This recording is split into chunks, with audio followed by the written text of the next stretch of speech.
નમસ્કાર, આપ જોઈ રહ્યા છો નેશન પ્લસ ન્યૂઝ. હું છું આપની સાથે હેતલ ભગત.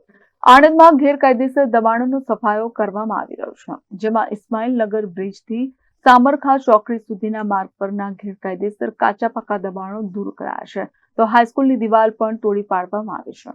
આણંદ નગરપાલિકા મહાનગરપાલિકામાં પરિવર્તિત થતાની સાથે જ આણંદ શહેર અને તેની આસપાસના માર્ગોને દબાણ મુક્ત અને ટ્રાફિક મુક્ત કરવાની કામગીરી જિલ્લા વહીવટીતંત્ર દ્વારા તેજ ગતિએ શરૂ કરી દેવામાં આવી છે, જેના ભાગરૂપે માર્ગ અને મકાન વિભાગ દ્વારા આણંદ શહેરના ઇસ્માઇલનગર ઓવરબ્રિજથી સામરખા ચોકડી સુધીના માર્ગની બંને સાઈડે ગેરકાયદેસર રીતે ખડકાયેલા કાચા પાકા દબાણો દૂર કરવામાં આવ્યા છે.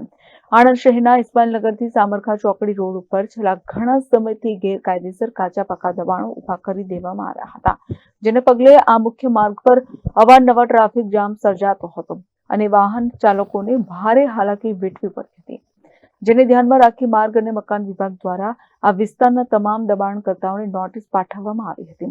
જે બાદ આજરોજ ચુસ્ત પોલીસ બંદોબસ્ત સાથે રાખીને માર્ગ અને મકાન વિભાગ તેમજ આણંદ મહાનગરપાલિકાની ટીમ દ્વારા આણંદ શહેરના ઇસ્માઇલનગર ઓવરબ્રિજથી સામરખા ચોકડી સુધીના માર્ગની બંને સાઈડે ગેરકાયદેસર રીતે ખડકાયેલા કાચા પાકા દબાણો દૂર કરવામાં આવ્યા છે. આજે આપણે બાલેજ બ્રિજથી લઈને સામરખા ચોકડી સુધીના વિસ્તારમાં જે પણ સ્ટેટ હાઈવેની આસપાસના જે દબાણો છે તેને નિયમોનુસારની પ્રક્રિયા કરી અને દૂર કરવામાં આવી રહ્યા છે. લગભગ 150થી વધારે કાચા પાકા દબાણો અત્યારે દૂર કરી રહ્યા છે. આજે આ દબાણો દૂર થયા બાદ છેલ્લા એક માસની અંદર આપણે આણંદમાં કુલ 1000થી વધારે દબાણો દૂર કરવાની કામગીરી પૂર્ણ કરવા જઈ રહ્યા છે, જેમાં પાકી દુકાનો, ઓટલા, હોર્ડિંગ, શેડ ઉપરાંત હાઈસ્કૂલની ગેરકાયદેસર દિવાલ પણ તોડી પાડવામાં આવે છે. તો બીજી બાજુ આ માર્ગ પર આવેલ મદ્રેસાનો મુખ્ય ગેટનો આગળનો થોડોક ભાગ કપાતમાં જતો હતો, જેથી મદ્રેસાના સંચાલકોએ સ્વેચ્છાએ આ ગેટ ઉતારવાની કામગીરી હાથ ધરી હતી.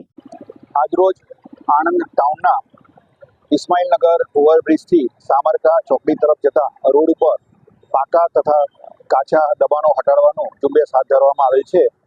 આ ઝુંબેશ દરમિયાન કોઈ અનિચ્છનીય બનાવ ન બને તે માટે પોલીસ અધિક્ષક શ્રી જીજી જસાણી સાહેબની સૂચના અને માર્ગદર્શન હેઠળ આણંદ ટાઉન પોલીસ તરફથી પૂરતો બંદોબસ્ત રાખવામાં આવેલો છે અને કોઈ અનિચ્છનીય બનાવ ન બને તે માટે પૂરતી તકેદારી રાખવામાં આવે છે. આ બાબતે આણંદ ટાઉન પોલીસના પીઆઈ, તમામ પીએસઆઈ શ્રીઓ, મહિલા પોલીસ કર્મચારી, પુરુષ કર્મચારીઓ સાથે બંદોબસ્ત પૂરતો ગોઠવવામાં આવેલો છે.